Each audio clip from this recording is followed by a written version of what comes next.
Music. It's all around us. It's in everything we do.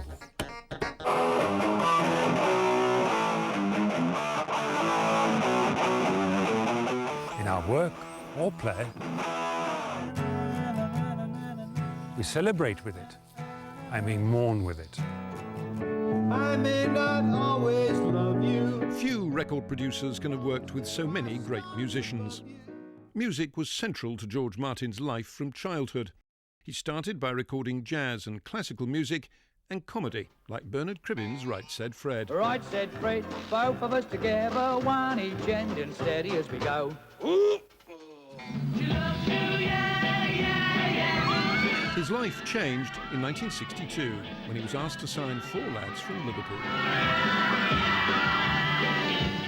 They came down to London. They had this great charm, great cheeky charm, charisma that, you know, when they leave you, you feel slightly diminished. The Beatles themselves warmed to the man who'd recorded all that comedy.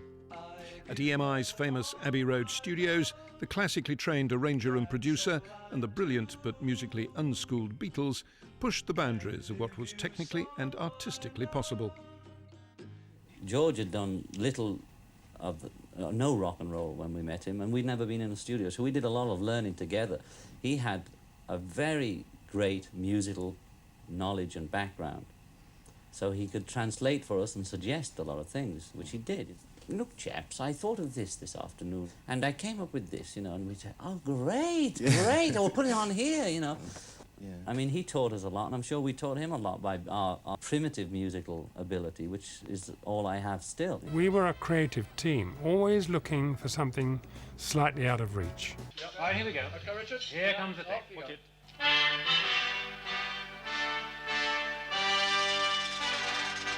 Together, George Martin and the Beatles reinvented pop and made a fortune. Though George had to leave EMI and form his own company to get a share of the royalties.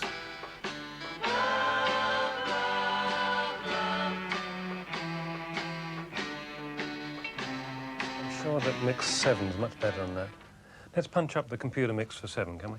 In the 1970s, he set up his own state-of-the-art studio in London. There was another in the West Indies.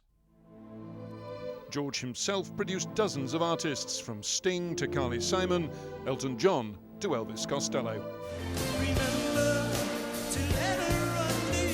In 2002, he produced the second of 2 concerts at Buckingham Palace to celebrate the Queen's Golden Jubilee. The headliner, inevitably, was a Beatle.